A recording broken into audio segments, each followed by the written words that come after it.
네 가지 순서로 말씀을 드리도록 하겠습니다. 먼저 한민족과 해양 정신입니다.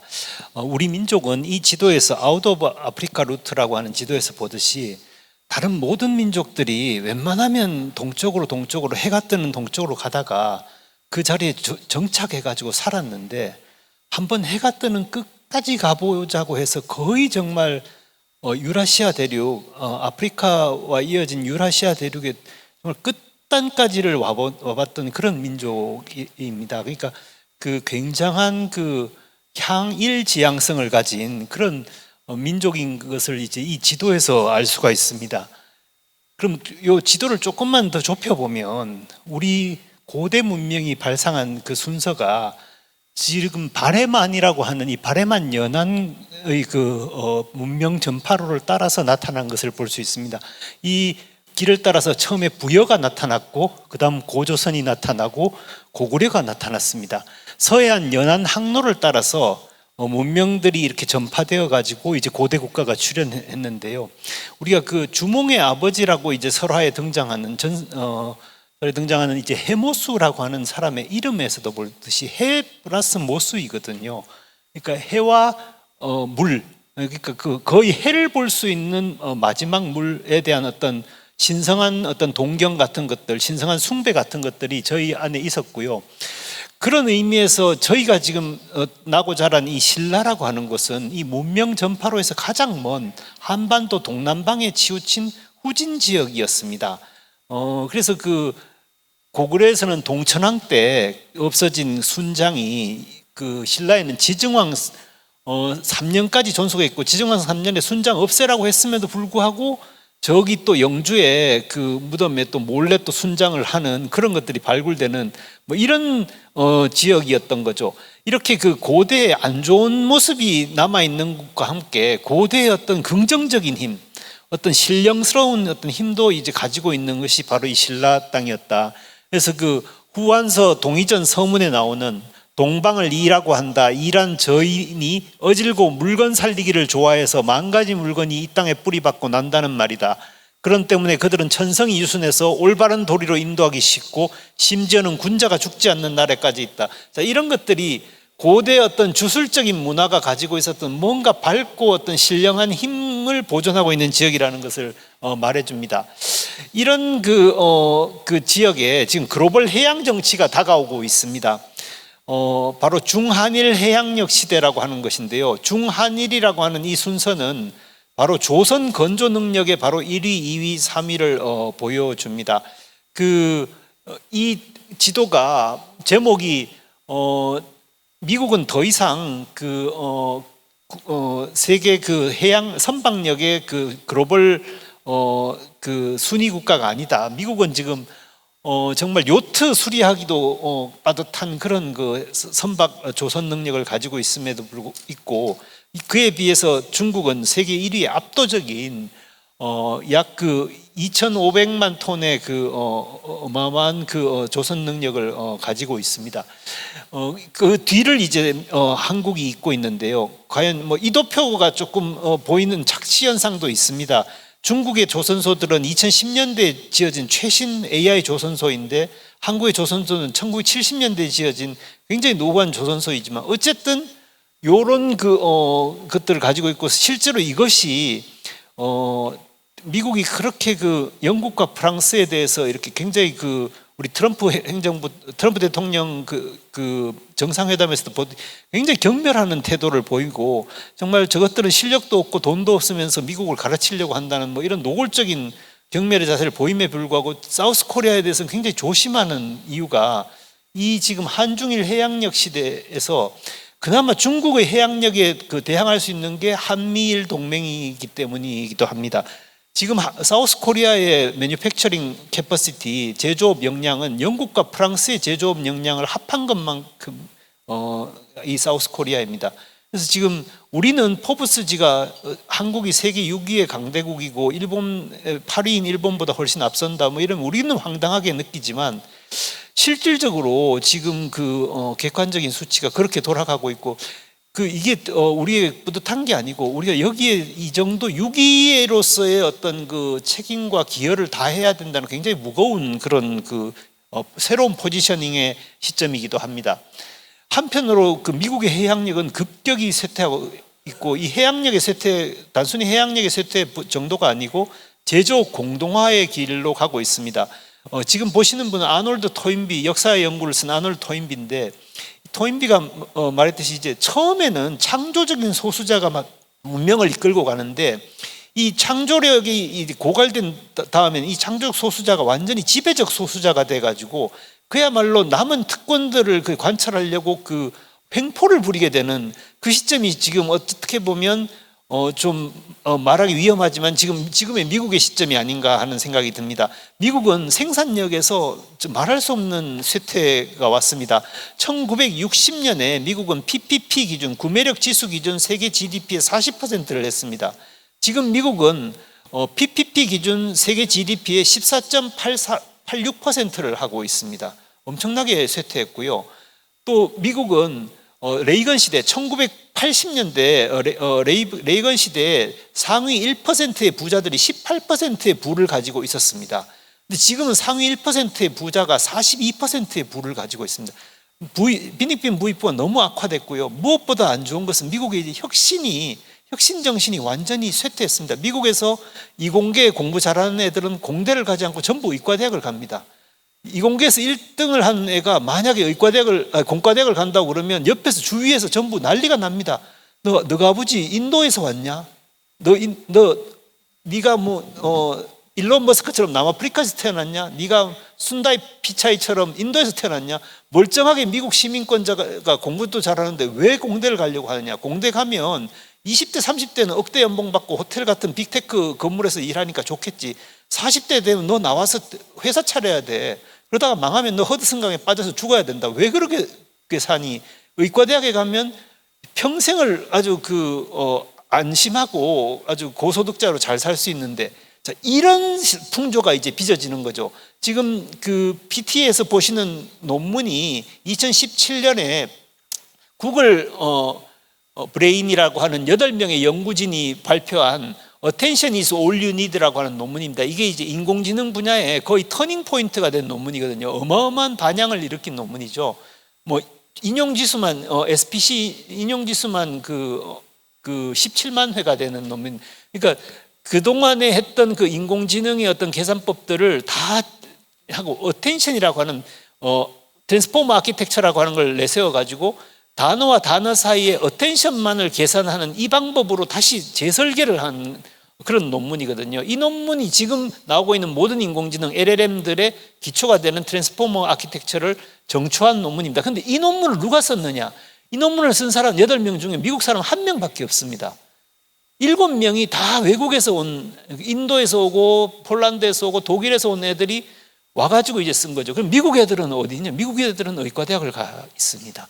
자, 이렇게 되면서 미국은 여기에 이제 응전하기 위해 나온 것이 지금의 트럼프 행정부라고 생각합니다. 지금 우리 트럼프 행정부는 집권하자마자 그 스타 프로젝트라고 하는 굉장히 아주 앰비셔스한 그런 그 프로젝트를 발표했는데요. 5천억 달러를 투자하겠다고 했습니다. 그런데 지금 미국의 빚이 산더미고요.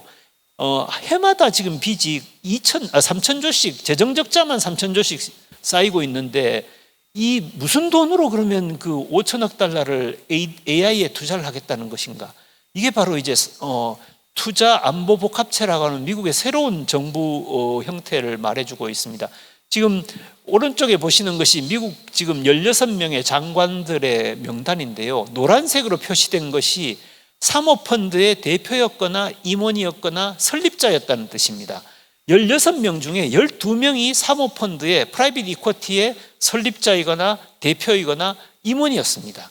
그러니까 거의 사모펀드와 정부 기구가 한 몸이 돼 있는, 자, 이런 형국이 지금 미국의 상황이라고 할 수 있고요. 이렇게 너무 힘든 국정과제, 아까 지금 그 장관님께서 말씀하셨던 북극 항로를 포함한 미국이 지금 당장 수행해야 되는 국정과제를, 미국은 정부는 돈이 없기 때문에 사모펀드가 먼저 가가지고 그걸 사면 미군이 가서 지켜주겠다. 이게 투자 안보 복합체 전략입니다. 그래서 그 파나마 운하를 우리가 사야 되는데 어떻게 해야 돼? 블랙록이라고 하는 사모펀드가 리카이싱하고 협상해가지고 그걸 사고 나면 그 뒤에 뭐 그 중국이 컴플레인을 하고 뭐가 파나마 정보 컴플레인 이런 거는 미군이 가서 지켜주겠다. 그리고 그 사모펀드의 투자액에 대해서는 15%의 이윤을 보장해주겠다. 이게 지금 미국의 노선입니다. 지금 그린란드에서 히토리도 채굴해야 되고 북극 항로도 개척해야 되는데 그걸 누가 해? 미국 정부는 돈이 없습니다.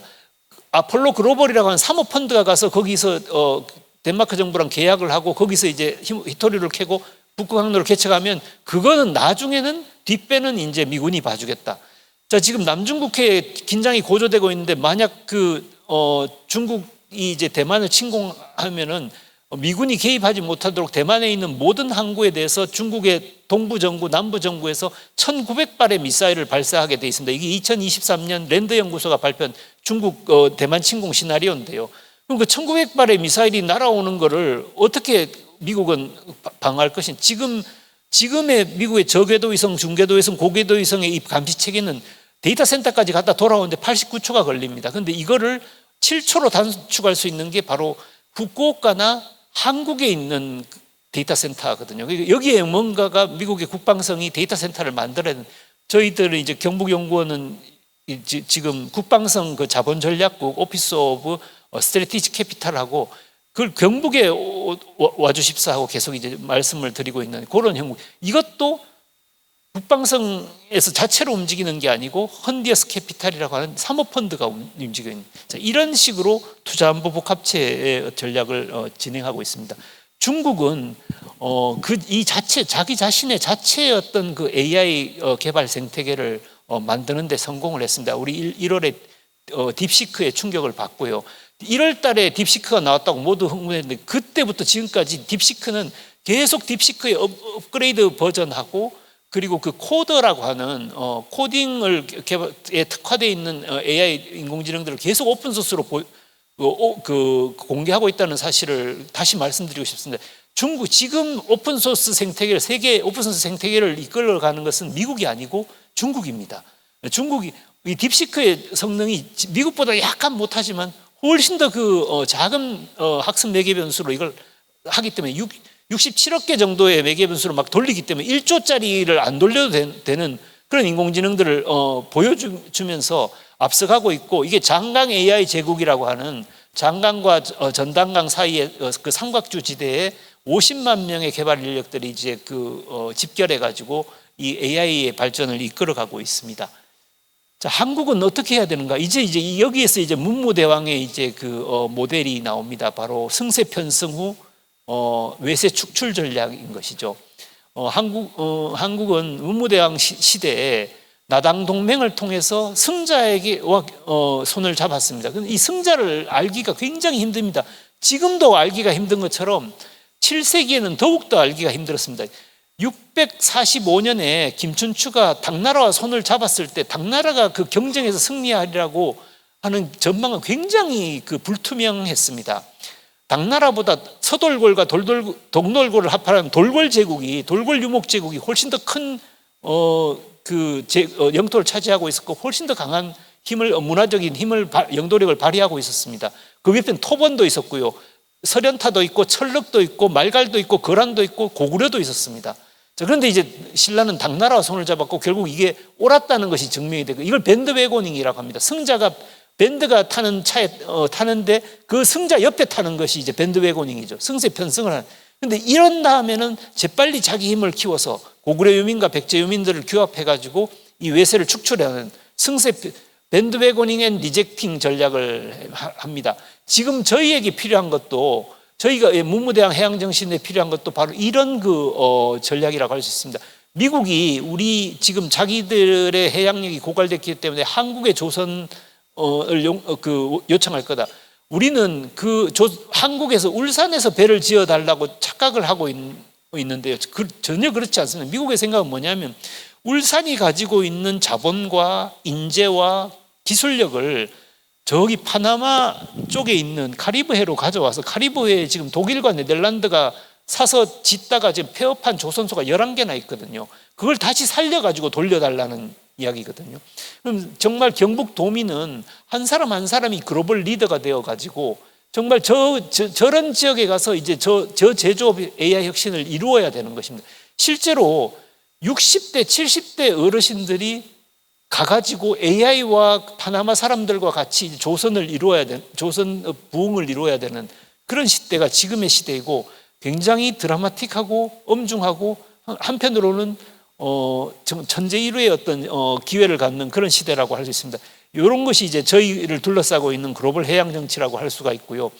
이것과 함께 우리는 이제 대관광 시대라고 하는 새로운 시대를 맞이했습니다. 코로나가 끝나면 지금 2024년 현재 거의 코로나 시대의 관광 그 수요를 거의 다 회복을 했고 이미 그 수익은 그것을 능가를 했습니다. 이 포스트 코로나 대관광 시대의 특징은 AI화라고 할 수 있습니다. 이제는 관광의 거의 모든 지점에서 AI가 들어가서 급격히 무인화되고 있습니다. 이제 보시면 그 여러 선생님들도 그 음식점에 가서 이 무인 키오스크 주문이 없으면 짜증이 막 나시지 않습니까? 사람이 와서 주문을 받으려고 하면 내가 말하는 거 잘못 들어서 주문이 잘못 들어갈 수도 있는데 저걸 왜 저렇게 하지라고 하는 생각이 드는 게 불과 한 몇 년 사이에 이런 변화가 일어나는 게 지금 AI화 되어 가고 있는 이런 현실이라고 할 수 있고요. 이 시기를 가장 잘 이용하고 있는 나라가 스페인이라고 생각을 합니다. 스페인은 인구가 4,800만 밖에 되지 않아요. 그런데 외국인 관광객이 이미 9,400만, 2024년 현재 9,400만입니다. 한국은요, 2024년에 외국인 관광객이 1,650만 명밖에 되지 않습니다.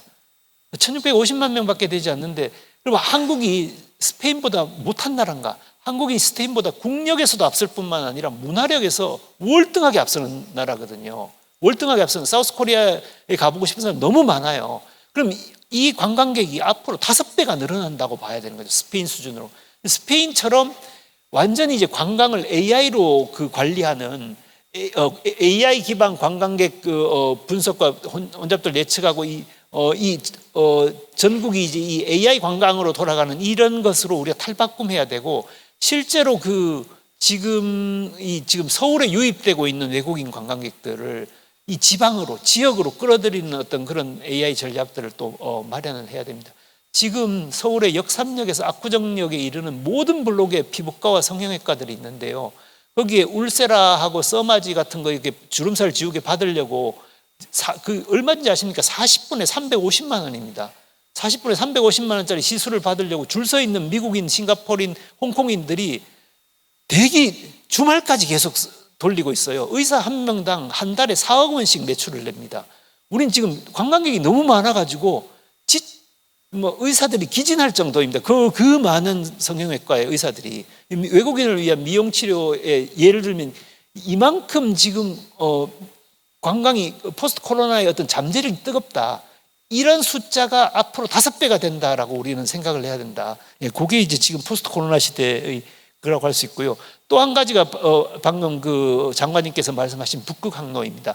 우리는 지금 이제 북극 항로에 들어가야 되는 나라입니다. 북극 항로는 북극 연안국이라고 하는 5개 국가가 가지고 있는 항로입니다. 러시아, 미국, 캐나다, 덴마크, 노르웨이. 그리고 북극 이사회국은 이 5개 국가에 스웨덴, 핀란드, 아이슬란드라고 하는 8개 국가가 이사회 국가입니다. 그리고 방금 말씀하셨듯이 중국과 일본은 준북극 국가, 근북극 국가라고 하면서 거기에 들어가 있습니다. 우리는 그냥 한낱된 옵저버 국가입니다. 그런데 당신들 세계 6위잖아. 당신들 세계 6위라며. 중국과 일본이 북극 개발을 하고 북극 연구를 하고 그렇게 피를 흘리고 있는데 당신들은 이제는 무임승차가 안 됩니다. 우리가 워낙 그 한미한 제3세계에서 올라왔기 때문에 우리 여러 사업에서 무임승차로 들어갔어요. 근데 지금부터는 이제 포지셔닝이 달라졌습니다.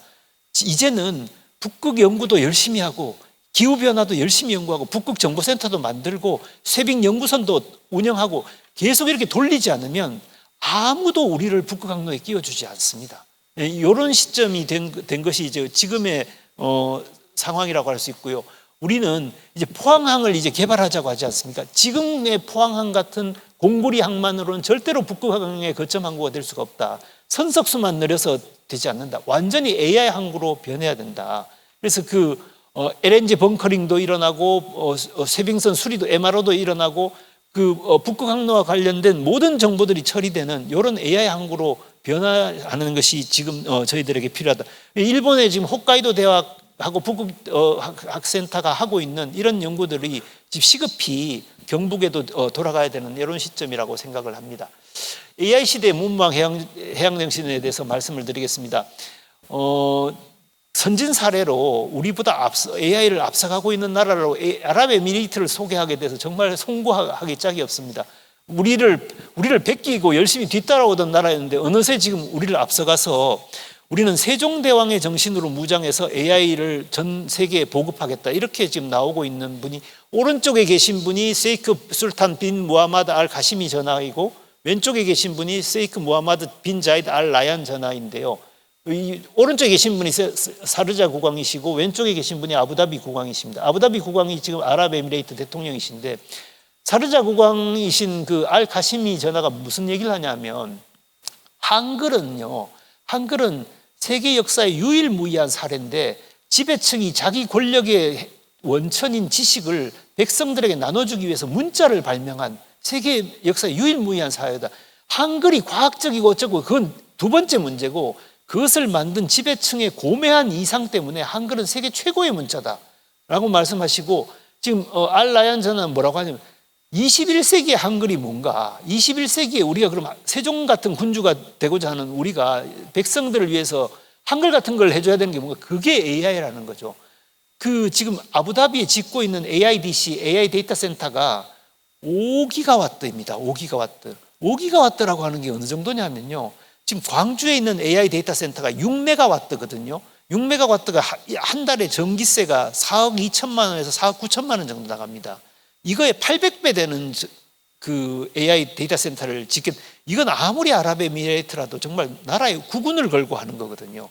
우리가 사람들을 먹여 살리자는 예언자 유수프, 그 성경에 나오는 그 요셉입니다. 요셉처럼 요셉이 이집트에 가서 7년 가뭄에 사람들을 먹여 살리지 않습니까? 이렇게 먹여 살리는 자처럼 백성들을 먹여 살려야 되는데, 그러려면 지식을 나눠줘야 되고, 그러려면 AI가 필요하다고 하는, 이걸로 지금 우리 앞서가고 있고요. 아랍에미레이트에 가보시면 꼭 아랍에미레이트 정부 앱을 켜보십시오. 지금 아부다비 정부 서비스라고 나오는데, 저게 어느 정도냐면, 내가 지금 한국에서 온 관광객인데 여기서 여권 잃어버려서 어떻게 해야 되지라고 AI한테 한국말로 얘기를 하면, AI가 한국말로 당신 위치 추적을 해보니까 당신이 있는 그 건물의 옆에 블록에 가면 간이 파출소가 있는데 거기 가면 경관 누구가 어떻게 해서 임시통행증을 발부해, 이렇게 나오는 게 지금 아랍에미리트입니다. 바로 작년에 저희들이 가서 확인을 했어요. 이게 돌아가는 걸 보고 너무 쇼크를 받았는데요. 우리는 지금 정부 기관마다 앱이 다 따로 있고 지자체마다 앱이 다 따로 있지 않습니까? 아랍에미리트는 전체 정부 기관이 하나의 AI로 돌아가고 있습니다. 우리보다 훨씬 앞서가고 있죠. 이런 것들을 저희들도 이제 그 AI를 통해서 지금 돌려야 되는데, 이런 것을 저희 경북연구원은 이제 AI가 만들어내는 영화를 통해서 실증을 해서 경북에 알리고 있습니다. 지금 보시는 것은 영원한 제국 176이라고 하는 AI 영화인데요. 이 영화는 서울국제영화제에서 금상을 받았고 뉴욕 영화제에서 베스트 AI 필름상을 받았습니다. 그 옆에 있는 영화는 만명과 서연이라는 영화인데요. 지금 7월 20일 날, 그러니까 며칠 전에 지금 LA에서 지금 극장에서 상영을 했습니다. 극장에서 상영을 했고, 지금 LA 국제 AI 영화제, 이게 세계 3대 영화제인데요. 거기 홈페이지 구글에 쳐보시면 제일 앞에 만명과 서연 이게 뜨고 있는 것을 볼 수 있습니다. 15분짜리 AI 영화이고요. 이게 LA 국제영화제의 공식 초청작이고, 인도 아트비크 바루니 영화제에서의 아너러블 멘션상을 받았고, 파키스탄 페사와르 영화제에서 본상을 받았습니다. 자, 이런 영화를 저희 경북연구원이 7편을 만들었는데요. 경북연구원이 얼마를 썼을까요? 정확하게 말씀드려서 379만 원을 썼습니다. 379만 원. 물론 이제 스토리를 만드는 돈은 뺐습니다. 스토리를 만드는 돈은 여기 계신 존경하는 준학영 시장님께서 또 원조해 주시고 이래가지고 스토리는 어쨌든 돈을 들여서 만들었지만 실제로 그걸 만드는 돈은 그 AI 337개 AI 프로그램을 구독하는 돈은 379만 원이거든요. 379만 원이 스토리를 만든 돈 빼면 그 7편의 영화에 들어간 돈 전부입니다. 그래서 AI라고 하는 것은 정말 돈 없고 인재가 없고 기술이 없는 지역의 어마어마한 기회입니다. 예, 그 AI가 주는 어떤 힘의 분산, 권력의 분산, 우리 이것들을 지자체가 빨리 받아가지고 이 그동안에 불균형했던 수도권과의 격차를 메우자. 이것이 경북연구원이 호소드리고 싶은 대목입니다. 이상입니다. 감사합니다.